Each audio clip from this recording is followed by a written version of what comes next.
আসসালামু আলাইকুম সম্মানিত ফেসবুক বন্ধুরা, আজকে চলে আসছিলাম আমি নাকুস দোকান। এখানে আসার পর যে বিষয়টা অনুধাবন করতেছি তা বুঝতে পারলাম যে একেই তো তেলের সংকট, তার মধ্যে আবার প্রশাসনিক হয়রানি। আপনারা দেখতেই পাচ্ছেন, শুধুমাত্র যাদের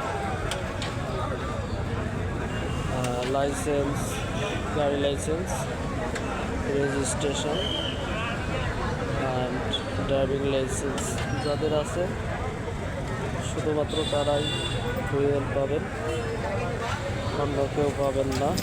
সেক্ষেত্রে এই হয়রানি আপনারা দেখতে পাচ্ছেন, একটা ব্যানার দিয়ে দিছে প্রশাসনের পক্ষ থেকে।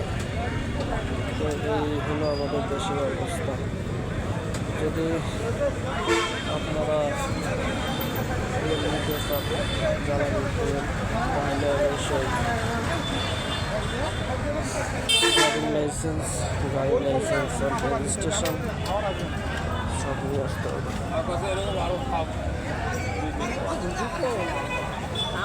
ঈদের পর অনেকদিন পর গাড়ি ছাড়া আসছিলাম তেলের আশায়, তো আবারও ফিরে যাচ্ছি।